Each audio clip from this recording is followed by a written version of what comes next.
एकनाथ शिंदेंनी शिवसेनेतून बंड केलं आणि काही आमदारांना सोबत घेऊन ते मुख्यमंत्री झाले।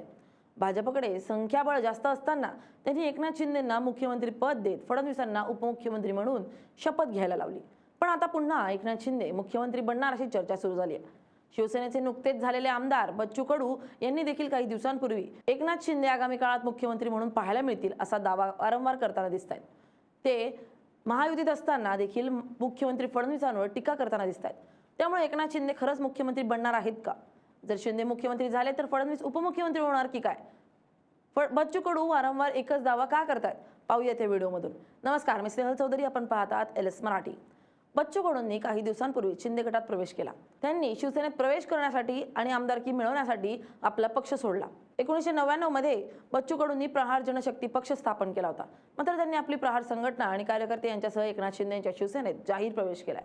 प्रवेश करताच त्यांना शिंदे गटाकडून विधान परिषदेची आमदारकी मिळाली आहे। तेव्हापासून बच्चू कडू सतत एकनाथ शिंदे मुख्यमंत्री बनणार असं म्हणताना दिसतात। फडणवीसांवर टीका करत शिंदे मुख्यमंत्री होणार असं बच्चू कडू या मंत्रिपदासाठी म्हणत आहेत अशी चर्चा आता आहे। जर ते फडणवीसांवर टीका करत राहिले तर सतत चर्चेत राहतील। तसेच शिंदे मुख्यमंत्री होणार असल्याचं म्हटल्यानं शिंदे यांच्यावर मोठी जबाबदारी देतील असं त्यांना वाटत असल्याची चर्चा आहे। तसंच दुसरे देखील अनेक कारण आहेत।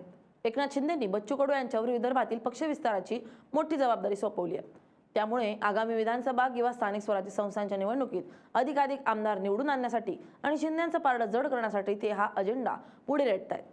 विदर्भात शिवसेनेची ताकद वाढवण्यासाठी बच्चू कडू आणि उपमुख्यमंत्री एकनाथ शिंदेंकडून प्रयत्न सुरू आहेत।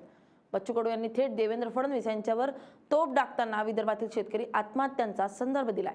विदर्भातून मुख्यमंत्री असूनही आज रोज 10 ते 15 शेतकरी आपलं आयुष्य संपवत आहेत अशी टीका करत त्यांनी भाजपला विदर्भातील नेतृत्वाला अपयशी ठरवण्याचा प्रयत्न केलाय। मुख्यमंत्री फडणवीस हे नागपूरचे आहेत।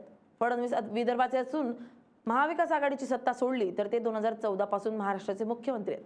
मात्र तरी देखील विदर्भात शेतकऱ्यांच्या आत्महत्या दिवसेंदिवस वाढताना दिसत आहेत। विदर्भात आज देखील शेतीसाठी पाणी उपलब्ध नाहीये।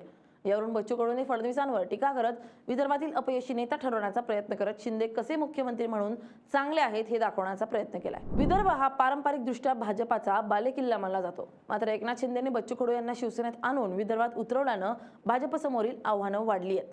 फडणवीसांना लक्ष्य करून बच्चू कडू हे विदर्भातील जागांच्या वाटपात शिवसेनेची ताकद वाढवू पाहत आहेत। त्यासाठी बच्चू कडू एकनाथ शिंदेची सर्वसामान्य आणि दयाळू नेते म्हणून प्रतिमा तयार करतात। एकनाथ शिंदे हे रात्री 2 वाजताही सर्वसामान्यांसाठी आपले दरवाजे उघडे ठेवणारे एकमेव नेते आहेत असं बच्चू कडूंनी म्हटलंय।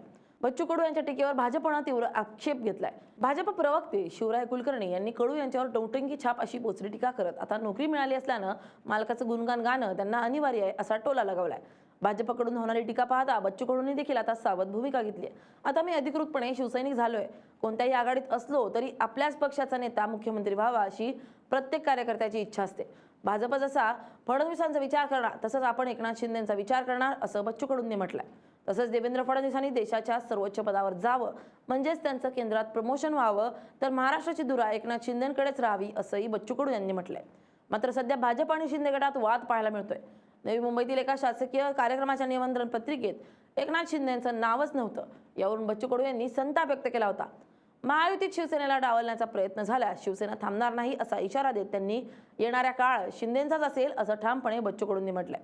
येणाऱ्या काळात भाजप आणि शिंदे गटातील दरी वाढत जाण्याची शक्यता आहे। त्यामुळे 2029 मध्ये भाजप आणि शिंदे गट निवडणुका वेगवेगळ्या लढवण्याची शक्यता निर्माण झाली आहे। तुम्हाला काय वाटतं, 2029 मध्ये महायुती एक राहील का? 2029 मध्ये महाराष्ट्राचे मुख्यमंत्री कोण व्हायला पाहिजे? कमेंट करून आम्हाला नक्की कळवा। Bureau report LS Marathi.